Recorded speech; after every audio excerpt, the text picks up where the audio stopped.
Hello and welcome to Rear Winging It, the Formula One podcast. I'm your host Ellie, and I'm joined by my co-host Harry. Hello. And our other co-host, Kieran. Good afternoon. Well, we are back from our summer vacations.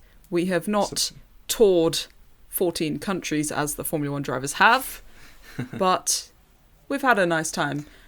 Anyway, we did miss 2 races before the summer break, and for that we can only apologise. We were busy lounging about. Kieran, how's your summer break been? It's been very nice. I went to Budapest the day after the race finished in Budapest. Hence, I then missed the recording for the Budapest episode. So, bad timing on my part, but a very nice city that I'd recommend our listeners go and visit. Yeah. So, yeah, a good summer break for me, Ellie. How was yours? Mine was very nice, thank you. When we were supposed to be recording, I was also on holiday with our grandfather in the Peak District, so that was nice. Harry, you were also on holiday. I was in the lovely Croatia. Nice. No Formula One race there, but it's beautiful nonetheless. So yeah, it was good. But it's good to be back for racing this week. Yeah, we're rested and we're recovered, and we got straight into it in qualifying. Our favourite person on the podcast, Lance Stroll, he crashed in qualifying and he crashed in practice. I know his dad's a billionaire, but this is starting to hurt them in the budget cap. Harry, what do you think? Yeah, I mean, 2 crashes in one weekend, and he's making a bit of a habit of it. The thing is, it doesn't really matter if you've got infinite money if you can only put a certain amount in. So Stroll's so weird. He has these moments where he's actually really decent, but then he does bin it so easily, and just these moments of what were you doing? So yeah, unlucky I suppose, but crashing twice is not great. I don't know how much of his fault it was, but he even had contact in the race. No, am I making that up? Yes. Like it's just, so he didn't make it. I think everybody had unscathed. Yeah, to be fair, I think almost everybody had contact in that race. Very true. Yeah.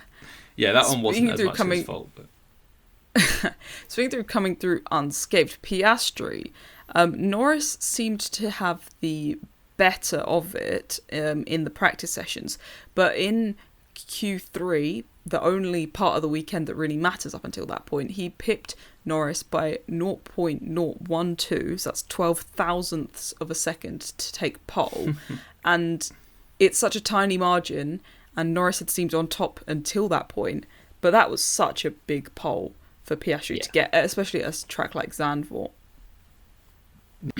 Yeah, interesting track Zandvoort every year as well, isn't it? So it's interesting to see like how the drivers adapt to what must feel like quite a different driving style to what they're used to.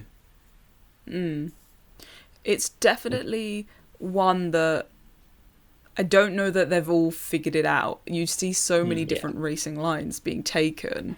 They come to it every year a bit in the dark almost. It's quite nice. It's quite nice to have, not a set line and people experimenting a bit more. And I just really love the banking. I just think it's so cool the way they it's cool, just the way it looks. It looks like Mario Kart. It's just It's just cool, and I like it for that reason. It is fun, but there's not that many overtaking places. No, as far as that goes, it's not great. So I think that's why this pole for Piastri was so important, because it set the tone for the race really, and for the rest of the weekend. But we'll move on to that. We'll move on to that later. It's hard to, we've probably been more negative of Norris, and he was had a bit of a hot streak going. Yeah, he has. When it's this close, it's hard to really say anything about either of them. They were both flying along, and Norris was just consistently beating him just by that little bit, but I mean, it's a new track record, and Norris's would be a new track record as well. So they're both absolutely flying. So yeah, I think it's because we see such tight margins in Formula One all the time. It's hard for us to actually comprehend 12 thousandths of a second. What that actually means. what that actually means, it's nothing. It's tiny. And I know that Zandvoort is obviously quite a short circuit, but to drive however many kilometers it is, I don't actually know off the top of my head, but to drive that within that gap of each other is astounding. It's actually unbelievable. Like, it's actually unbelievable. Yeah. Yeah. Like, you can try and do that, as, you know what I mean?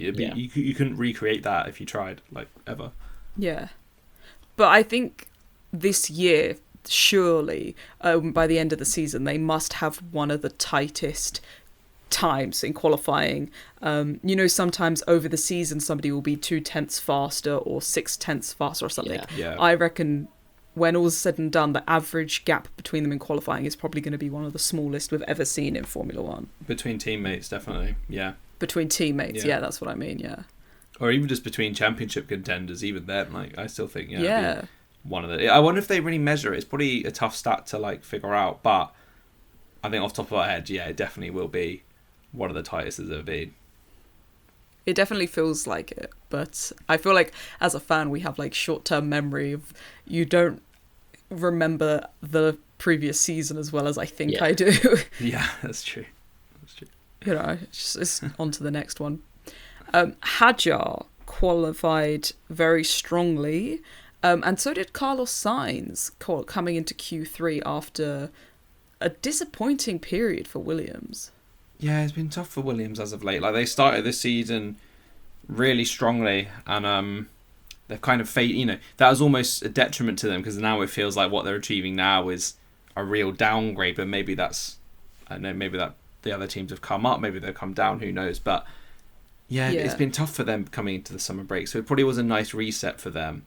So they'll be happy with that, I think, in terms of qualifying, that they looked okay getting into Q3. That's more where they want to be, I think. And if hopefully they can, like, I don't think they need to bounce back, but, you know, get back on track, definitely, with performances like that in qualifying. I think. I mean, sorry, Harry, you go. I was gonna say they're still 5th in the constructors. Yeah, exactly. Aston Martin's, they're on 80. Aston Martin 62. Racing Bull 60. So, you know, that it's not like they've had a setback, but it's not unrecoverable. You know, if they keep having, you know, one maybe sign starts to improve in the races, gets a few more points, they can still hang on to that. It's not impossible. So yeah. They just need a bit more luck on their way as well. But, like, you know, Racing Bull have had some very good results, so yeah, I think they're coming for them. It could be it could get closer. I think trajectory-wise, it's closing up. The gap is closing up. So, and a team that has at times looked to also close the gap into the upper midfield is Haas.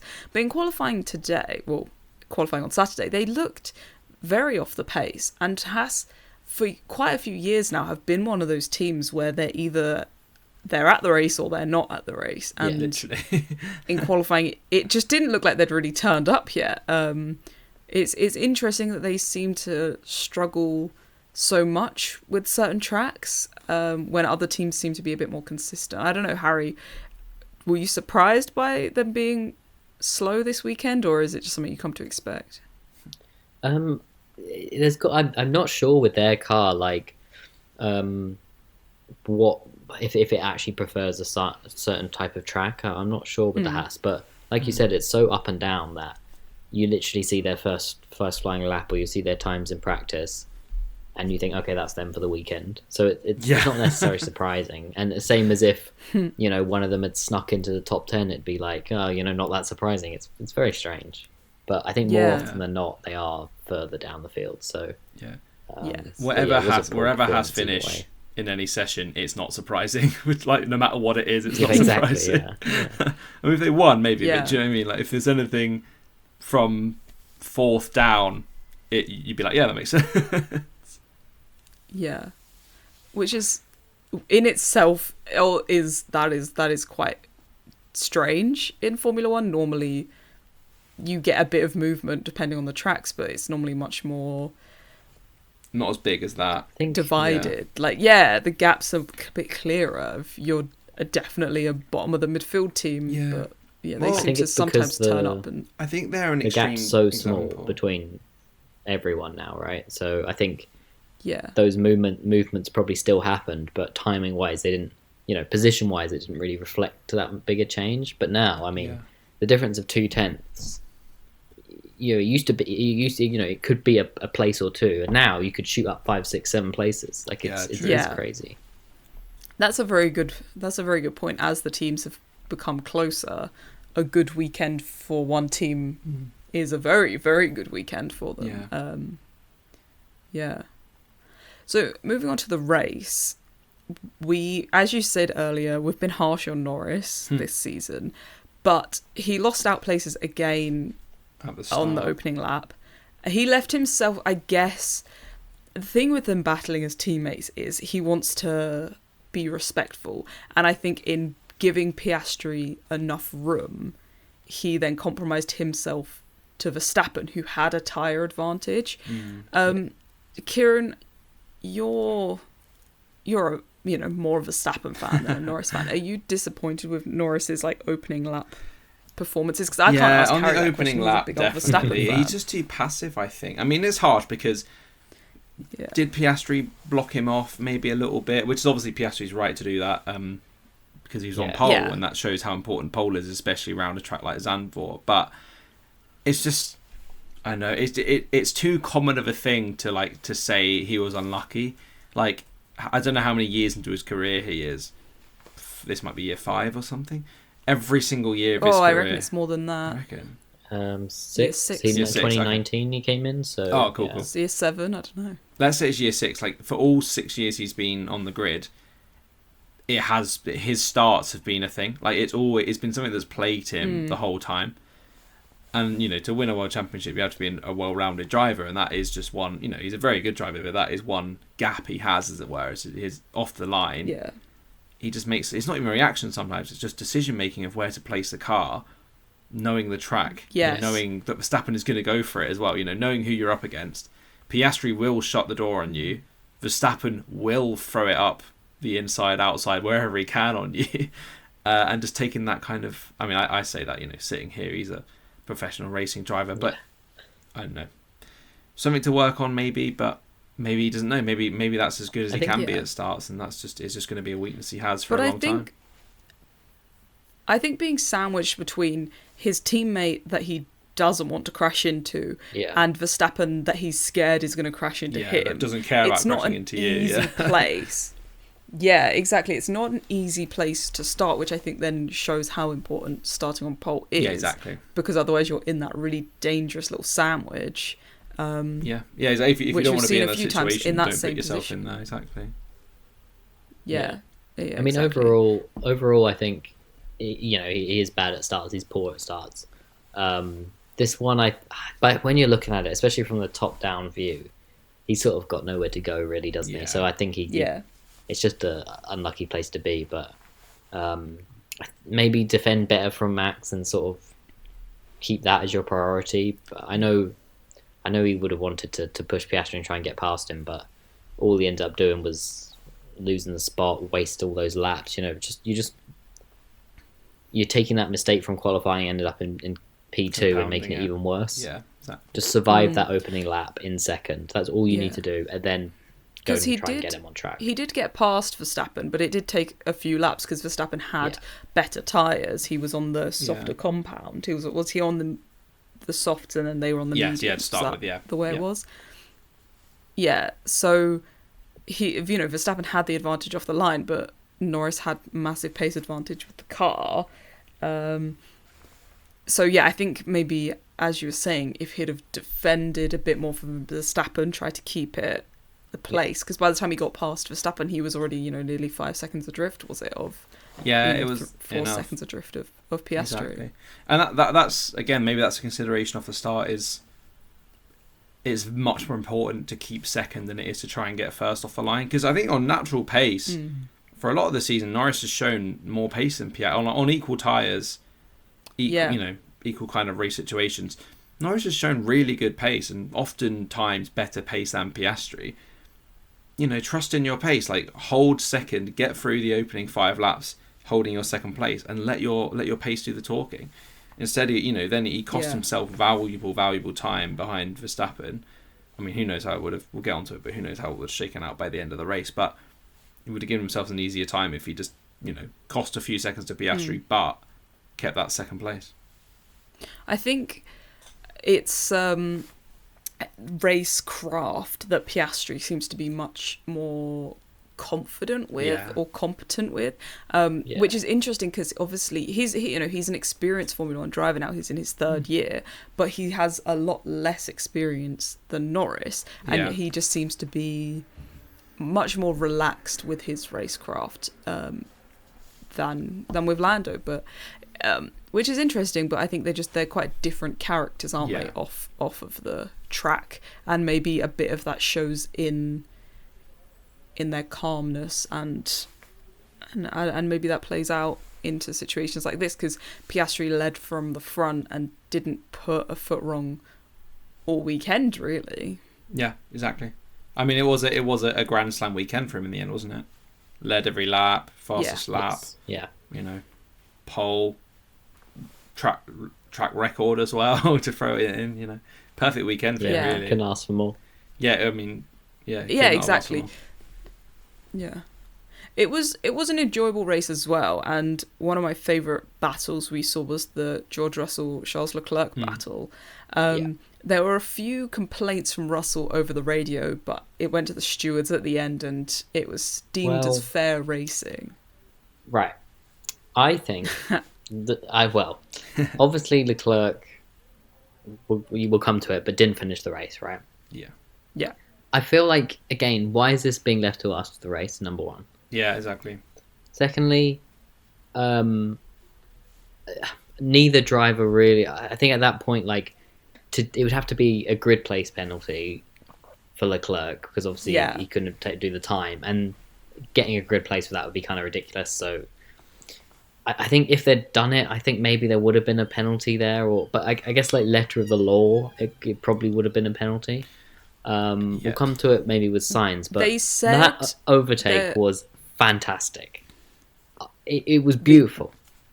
The Leclerc on Russell. On the inside, yeah. Was it on the track? It was absolutely beautiful, right? And we have so few overtakes.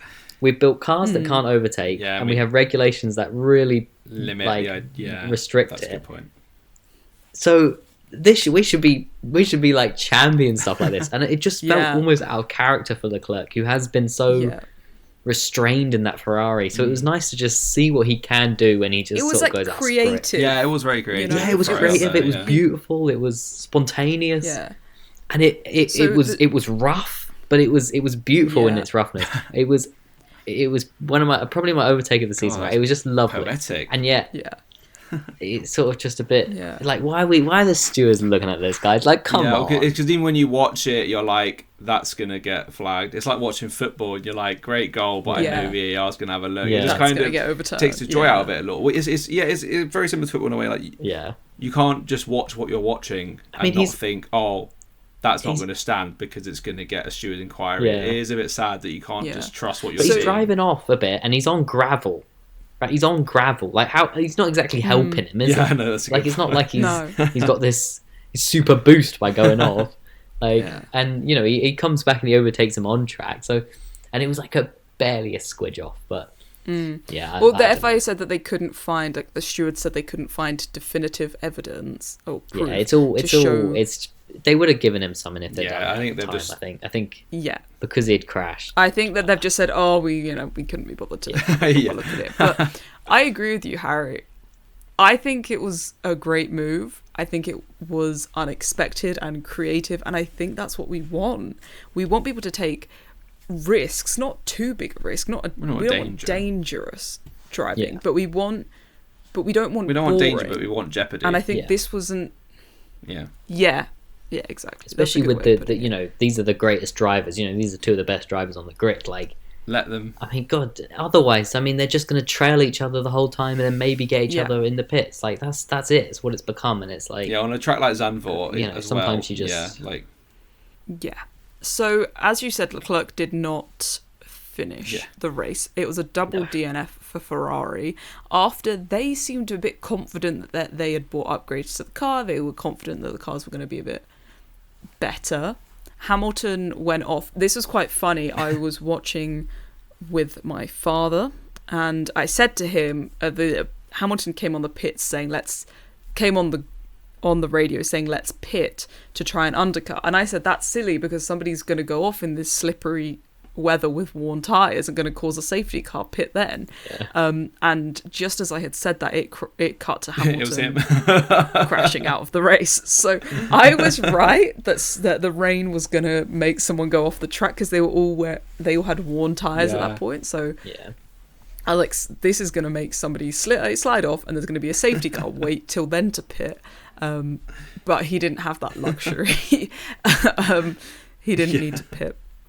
So that was the first of the 3 safety cars, right? Mm-hmm. And then for Antonelli hit Leclerc later on in the race, which was a very bad move from Antonelli. Yeah. It was like they sent Antonelli to go and get Leclerc after what Leclerc did to George, because they waved him through and then said, "Go get him." Yeah. Yeah, they did, didn't they? They did use team orders because they said George had too much damage. Yeah, but it worked out in George's favour in the end, I suppose. Harry, do you think that Antonelli's was a rookie error, or do you think calling it a rookie error kind of is giving him too much slack? It's a tricky one. I was thinking about it. I think I'm okay, but it's not like he rammed him. You know, like, I mean, it sort of ended up with he did, but there was there was some. I don't know. I think it was understeered into it, and then you could sort of see it coming, but I think it can be put down as a rookie error. I think it's there's enough leeway with it where it wasn't just it was always going to end that way.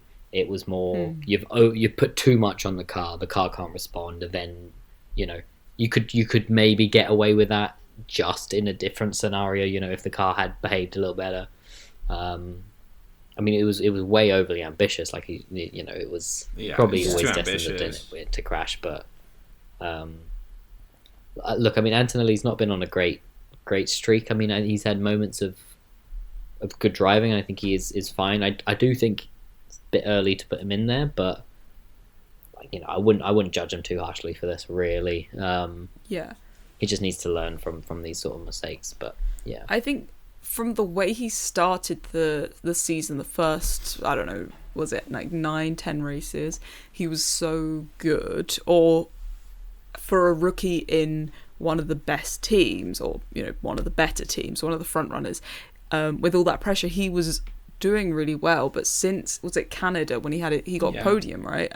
Yeah. But since then, he's kind of been on a bad run of form, which is sad to see, because I think I've quite enjoyed watching him in Formula One this year, but some of it's been his own misfortune, and some of it, like this, was his own fault. But it'll be interesting to see how he picks himself up with 9 races left to go. There's plenty of time still, but he's young, and this was definitely like he can just this was give him a year in the car before the new regulations kind of thing. Yeah, exactly. Yeah. I think the team as well. Well, that's the future secure now. The Verstappen rumours have all died down. We know it's not going to happen. They have their 2 drivers for the year. They're not going to win anything this year. They can just work really hard to be ready for the new regs next year and get as much experience under his belt as possible, really, for Antonelli. I will say, like, I'm not totally against like putting the rookie in a good car. I think it's better to let them develop in a back marker team. I think it also develops more skills, but I think where I do get a bit is like you never know what's going on behind closed doors, but all the Verstappen rumours, which they obviously let spread, they obviously let ruminate, you then have a rookie in the car who has had a few bad races. He's 18 years old, like that mental side of it is going to be toughest for him than anybody. Yeah. And you're letting these rumors play out. Like, again, you don't know what's going on behind closed doors, but by not having that contract extension done, like signing something, getting, just having that off your mind would be such a difference. And I feel like in moves like this, you could see it come out on track where he thinks, I've got a contract extension, I'm safe, I don't need to make a crazy lunge. Whereas if maybe actually I'm not going to be here next year, I've got to go for it. Yeah. And that clouds your You've judgment. got to prove yourself. Yeah. Yeah, exactly. Every race he doesn't is a need to job prove himself interview. like that. Yeah. Yeah. So, moving on, Carlos Sainz. I don't want to talk about it too long because I'm still annoyed.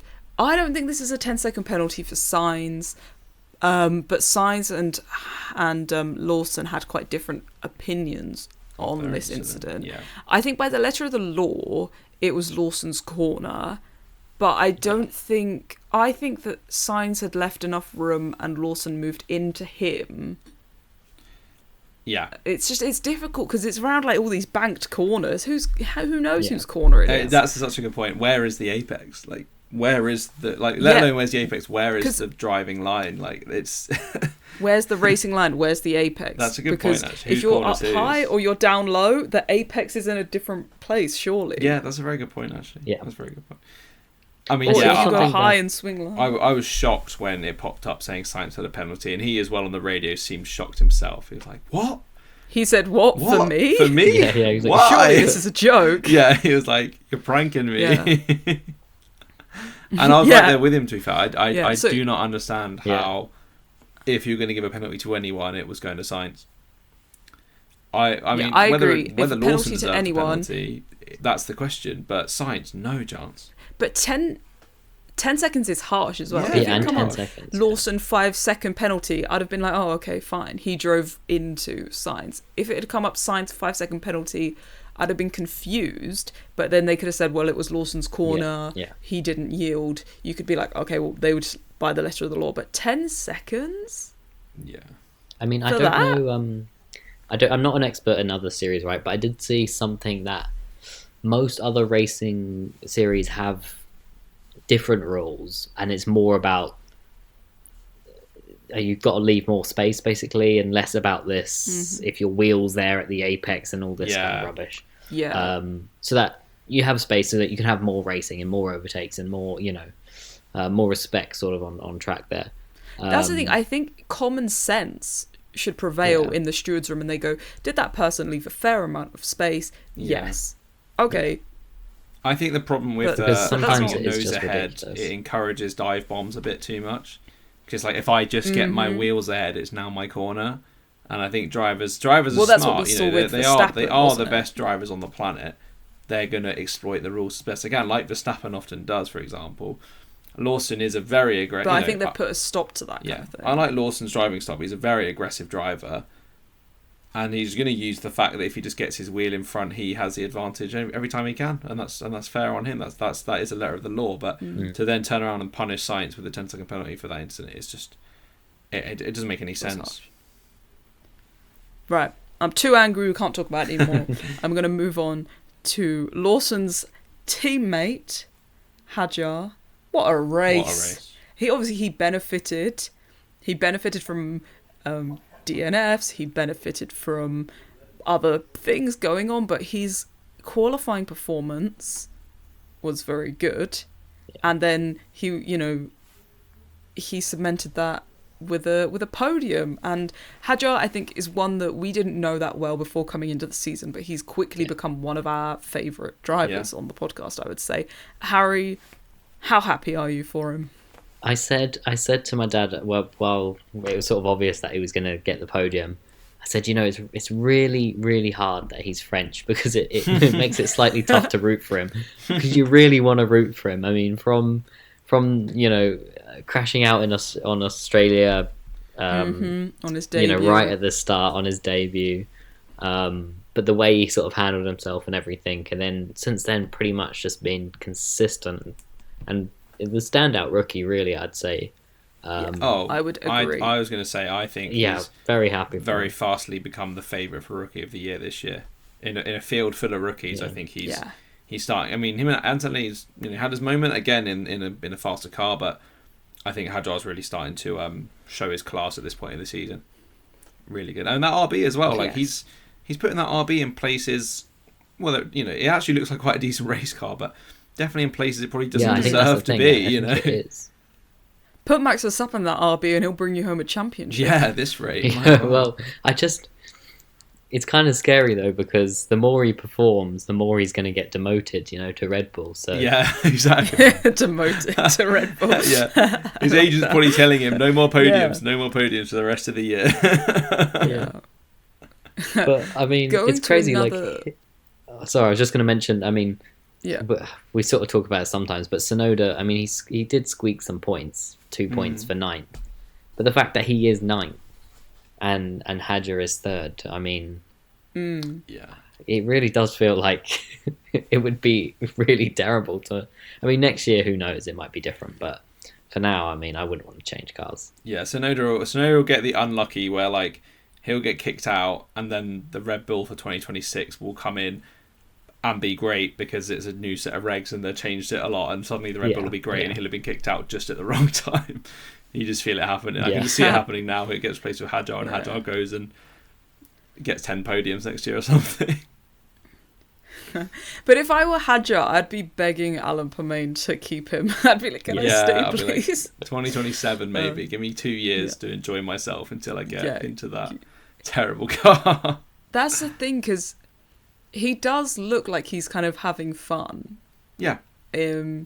Whereas some drivers kind of, they come to the, like Lewis Hamilton hasn't looked like he's been having much fun this year. Hadjar, bar in that first race, he's been having a blast, and it's great because he's a rookie. He doesn't really have any expectations. Lawson looks happier there as well in the team. Like, to go back to him, like RB just seems like a happier place to be than Red Bull at the minute. Like, that probably bears out in the staff as well. Like Horner, obviously we haven't really touched on it, but Horner getting sacked, that obviously had a knock-on effect to RB. But just the vibes in both team camps and how happy they'll be.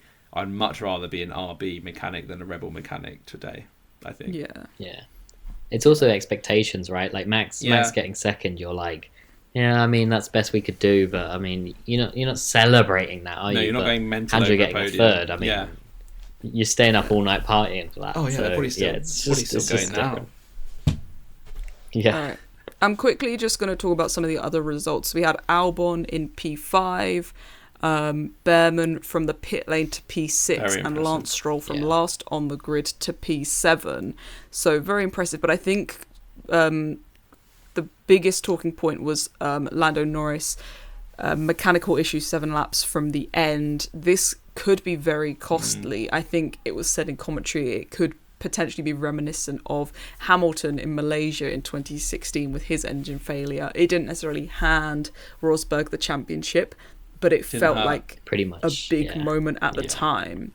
So I've actually just got it written down here, and I'm going to read you this, that I was thinking about this last night when I couldn't sleep and I was trying to count sheep. I was counting Formula 1 World Championship points.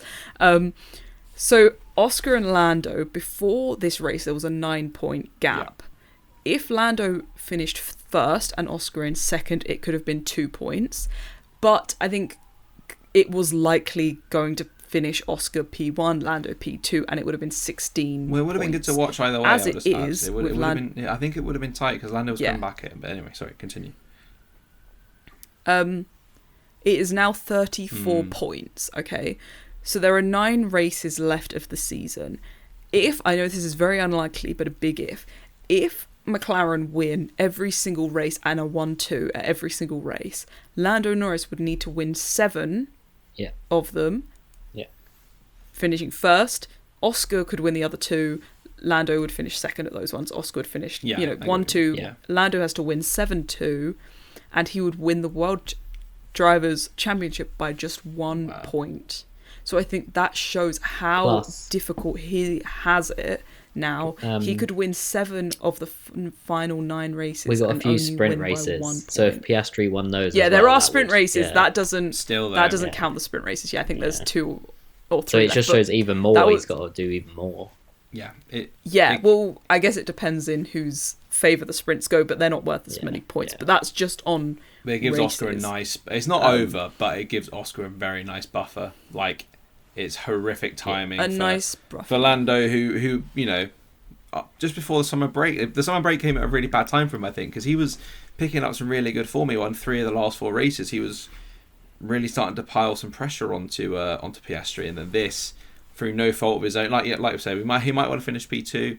He might have ended up being tight to Oscar near the end, but we'll never know. And it's a 25-point swing. It's a massive swing.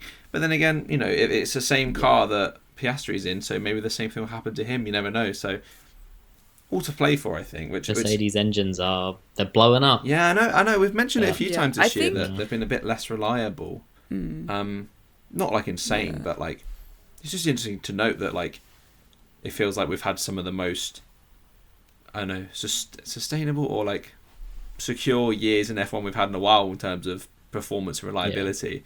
And it's weird that it's going backwards. It's the kind of thing you'd expect to get better with time, not get worse over the years.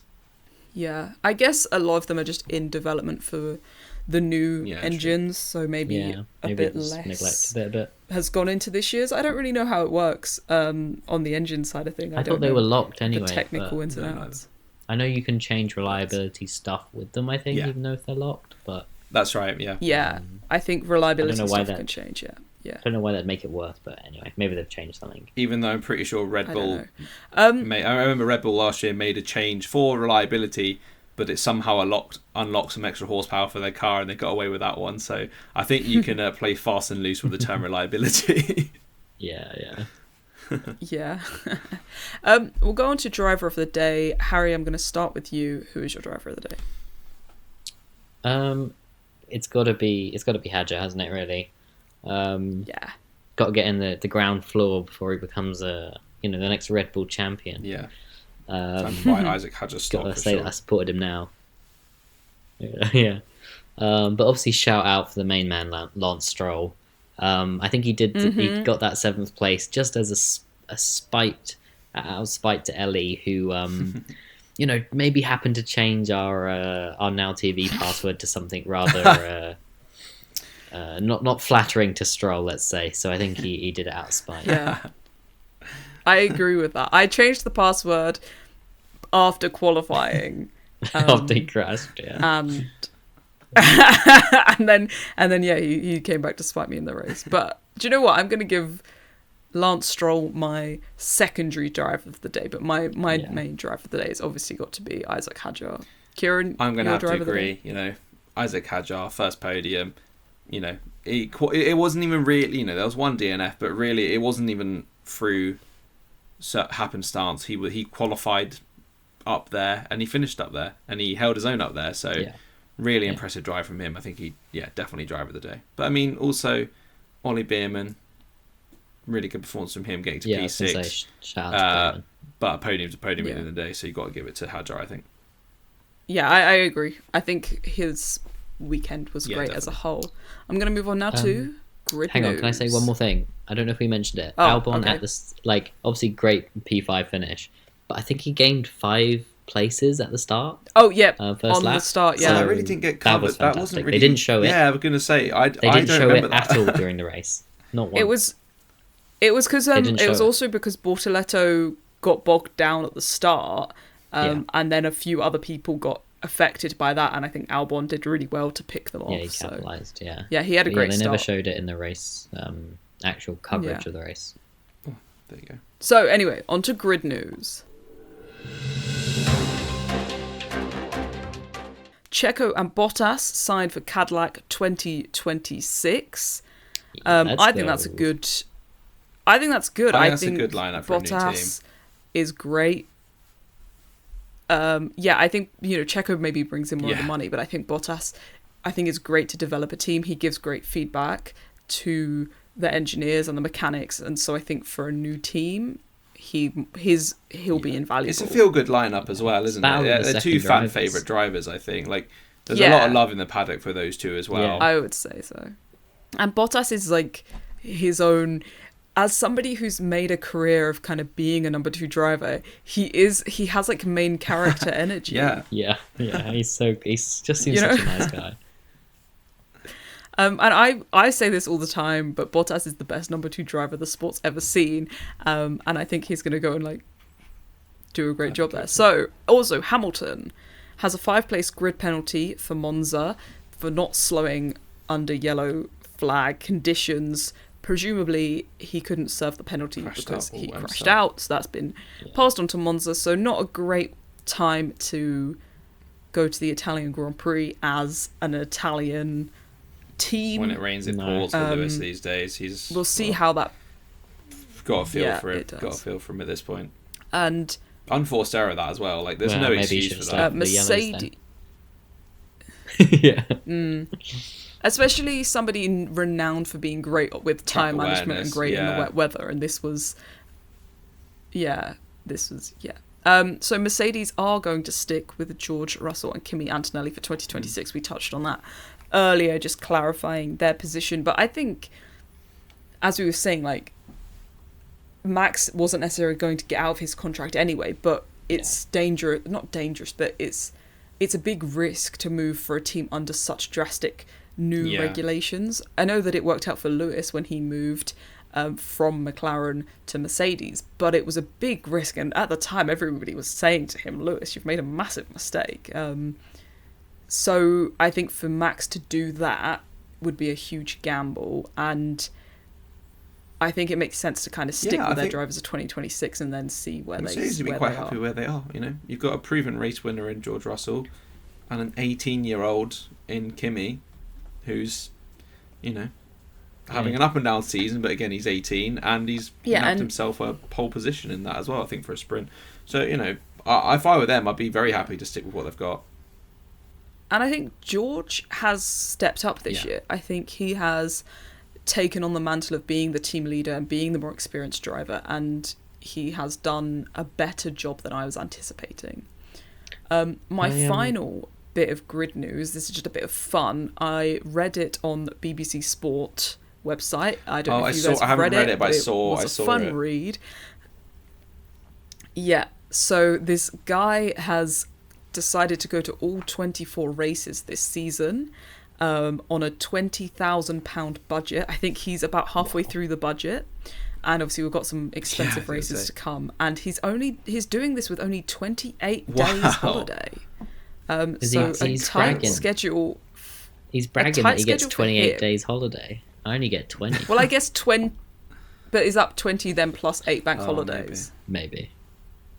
So either way, yeah, I don't know, but 28 days annual leave to watch all 24 races on a £20,000 budget. I don't personally have £20,000 in the bank. No. But if any of our listeners want to donate, I'm less impressed to now us, because from the article I thought it implied he was on a £20,000 salary and was doing it. That was more impressive. I was much more impressed when I skimmed read the headline. I was much more impressed. You're probably right, because that would be an impossibility. No, unless I misread it. He's watching with binoculars from like a neighbouring hill. Yeah.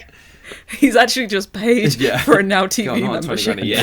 I'm watching all 20. I'm watching all 24 races as well, and I have 20 days plus 8 bank holiday. Can I get an article?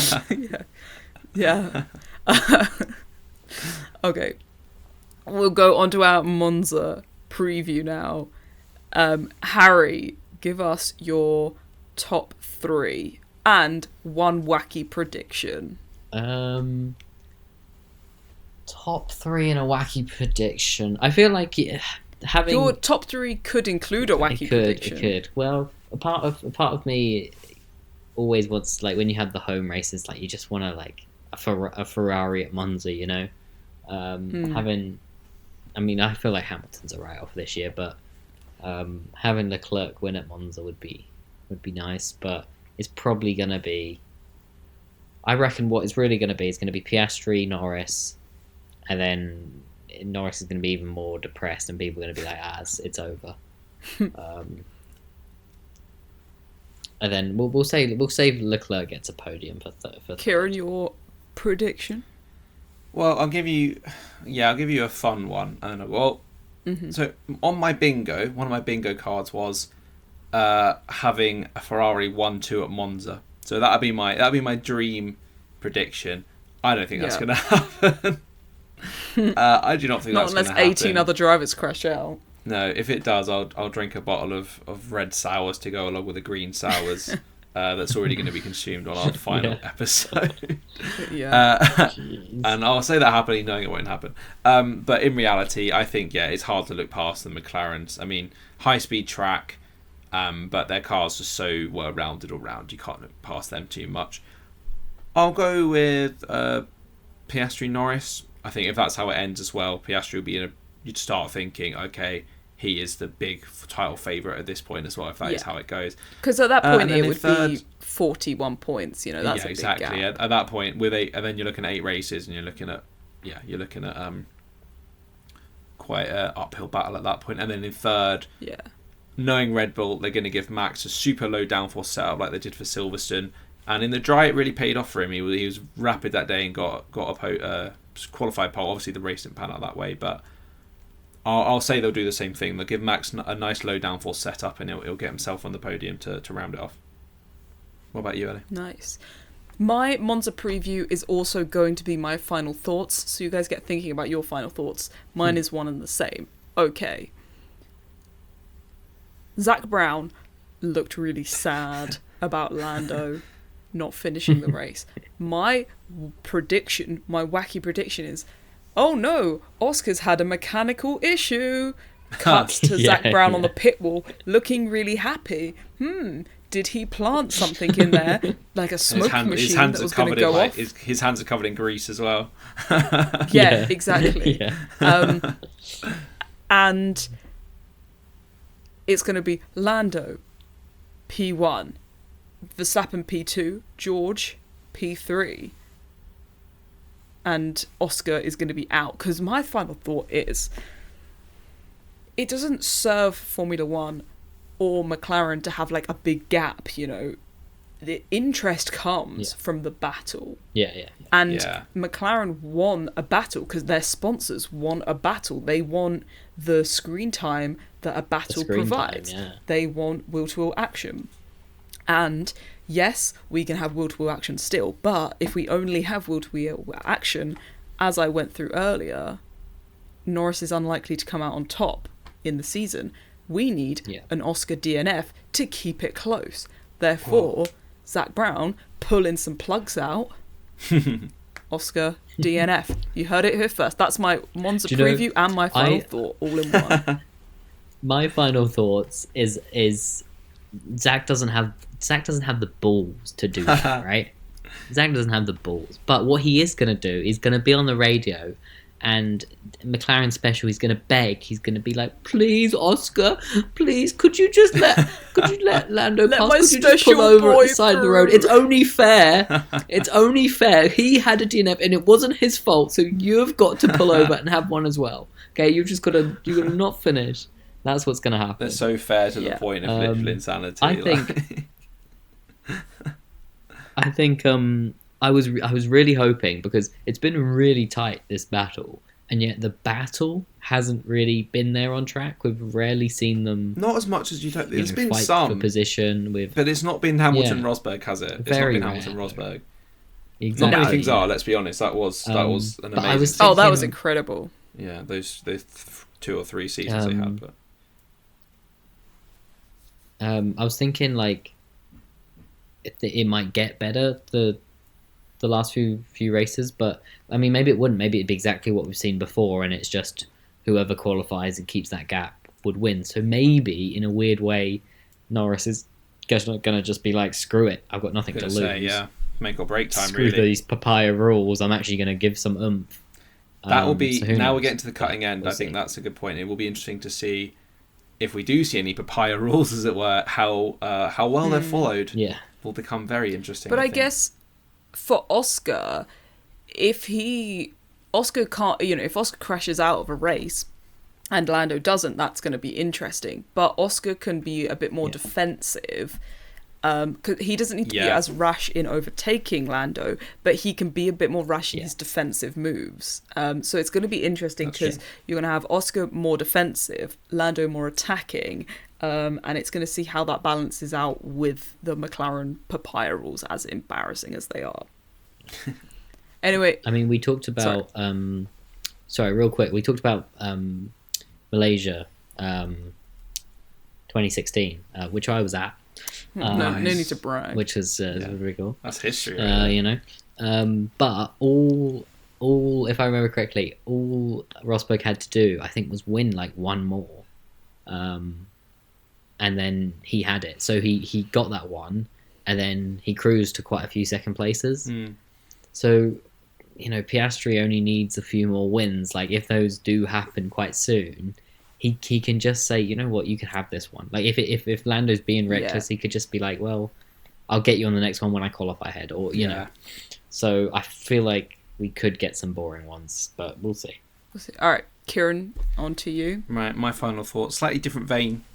I was thinking it earlier and I didn't bring it up. I think this season, in terms of the midfield battle, has been one of the best scenes I've seen in a long time in F1 for the midfield battle. It has been amazing. It's been where the drama is. The teams have been up and down. We've had RBs on the podium. We've had other cars on the podium that I forget because I have a bad memory. Sauber, very importantly for Harry's liver, Sauber. Yeah, we've had Saubers on the podium. You know, we have Hasses in P6. We've had everything this year. The midfield battle has been amazing, and I've been really enjoying it. So shout out to the midfield teams. That's my final thought for the year, or for this episode. Yeah. For the year. Well, I think it's testament to the regulations. Exactly. Closing teams up a bit. So hopefully it's more of the same next year, but it's a leap into the unknown. We don't know. So I would say thank you, Kieran. Thank you, Harry, for joining me on our Dutch Grand Prix recap. I would say thank you to our lovely listeners, as always, for tuning in. And we will be back next week. We're not off on our holidays again. So we will see you after the Italian Grand Prix. Remember to like and subscribe. Remember to hit the bell, as Kieran likes to remind us. Smack the bell. Smack that bell. And please do join us next week for more Rear Winging It. Thank you very much. Thank you. Goodbye.